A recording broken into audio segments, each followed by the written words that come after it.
Hi മക്കളെ, NMSലെ സാറ്റിൽ ഗണിതത്തിൽ വന്ന ഒരു ചോദ്യത്തെ നമുക്ക് പരിചയപ്പെടാം. 2n ഇൻറ്റു 2n + 1 മൈനസ് 1 സമം 2016.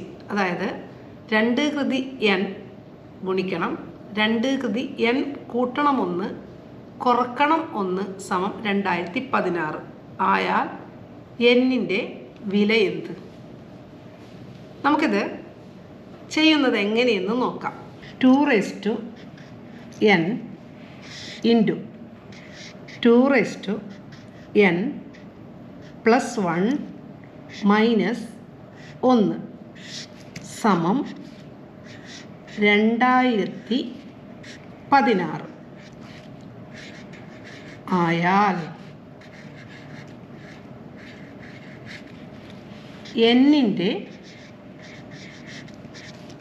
വില എത്ര?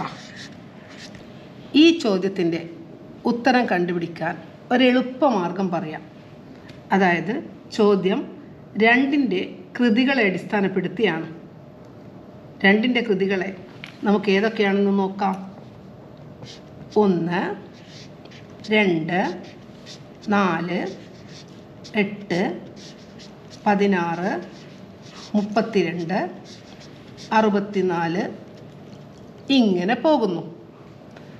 ഇനി നോക്കേണ്ടത് 2016ൻ്റെ തൊട്ടുമേലെയുള്ള, അതായത് തൊട്ട് വലിയ 2ൻ്റെ കൃതി ഏതാണെന്ന് നോക്കാം. നമുക്കറിയാം 2 കൃതി 10, അതായത് 2ൻ്റെ 10ാം കൃതി 1024. 2ൻ്റെ 11ാം കൃതി 2048. 2048 2016 കൂടുതലാണല്ലോ. അതായത് 2016ൻ്റെ തൊട്ടുമേലെയുള്ള 2ൻ്റെ കൃതി 2048. ഇത്രയും അറിഞ്ഞാൽ നമുക്ക് ഉത്തരത്തിലേക്ക് എളുപ്പം ചെന്നെത്താം. ഉത്തരം കണ്ടെത്തേണ്ട വിധം 2048 നിന്ന് ചോദ്യത്തിൽ പറഞ്ഞ 2016 കുറക്കുന്നു. ഉത്തരം എന്താണ്? 32. ഇനി ചെയ്യേണ്ടത് 2ൻ്റെ എത്രാം കൃതിയാണ് 32 എന്നറിയണം. 2ൻ്റെ 5ാം കൃതിയാണല്ലോ 32. അപ്പോൾ എന്നിൻ്റെ വില 5. എളുപ്പമല്ലേ? 2ൻ്റെ കൃതിയെ വെച്ചാണ് ഈ ഒരു ചോദ്യം വന്നത്. മറ്റൊരു കാര്യം, ഏതൊരു സംഖ്യയുടെ കൃതിയും ഈ രീതിയിൽ വന്നാൽ ചെയ്യേണ്ടത് ഇങ്ങനെ തന്നെ. 2ന് പകരം 3n ഇൻറ്റു 3n + 1 മൈനസ് 1 എന്ന് പറഞ്ഞുകൊണ്ടൊരു സംഖ്യ തരികയും എന്നിൻ്റെ വില ചോദിച്ചാലും നമ്മൾ ചെയ്യേണ്ടത് തന്ന സംഖ്യയുടെ തൊട്ടുമേലെയുള്ള 3ൻ്റെ കൃതി കണ്ടെത്തുക, അവ തമ്മിലുള്ള വ്യത്യാസം കാണുക. ആ വ്യത്യാസം 3ൻ്റെ എത്രാം കൃതി എന്ന് കണ്ടെത്തിയാൽ എന്നിൻ്റെ വിലയായി.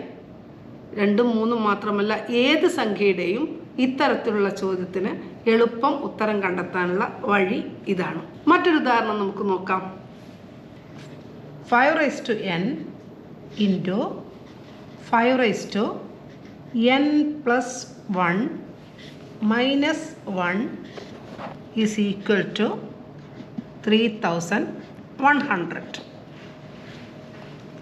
5 കൃതി n ഇൻറ്റു 5 കൃതി n + 1 കുറക്കണം 1 സമം 3100 ആയാൽ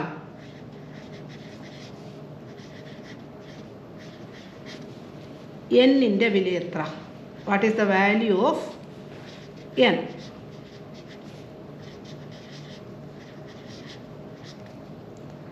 കണ്ടെത്താനുള്ള വഴി നോക്കാം.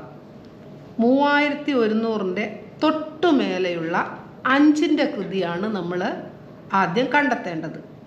5ൻ്റെ കൃതി ഏതൊക്കെയാണ്? 5⁻0 1, 5⁻1 5, 5 കൃതി 2 25, 5 കൃതി 3 125 5 കൃതി 4. 625 5 കൃതി 5. 3125.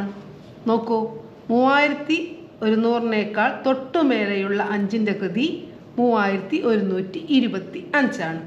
ഇനി എന്നിൻ്റെ വില കണ്ടെത്താൻ 3125-ൽ നിന്ന് 3100 കുറക്കുന്നു. കിട്ടുന്ന ഉത്തരം എന്താണ്? 25. 5ൻ്റെ എത്രാം കൃതിയാണ് 25?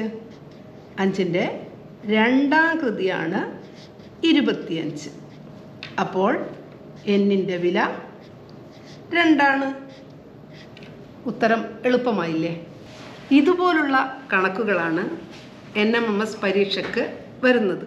അതായത് നമ്മൾ പഠിച്ച പാഠഭാഗങ്ങളെ അടിസ്ഥാനപ്പെടുത്തി, എന്നാൽ ക്ലാസ്സിൽ ചെയ്യുന്ന സാധാരണ ചോദ്യങ്ങളെക്കാൾ അല്പം കൂടി നിലവാരം കൂടിയ ചോദ്യങ്ങളാണ് വരിക. അത് കുറേ ചോദ്യങ്ങൾ ചെയ്യുകയും അതിനുള്ള എളുപ്പവഴി യുക്തിപരമായി കണ്ടെത്തുകയും ചെയ്താൽ ഏത് ചോദ്യത്തിനും നമുക്ക് സൂത്രവാക്യങ്ങളില്ലാതെ യുക്തിയിലൂടെ കണ്ടെത്താൻ കഴിയും.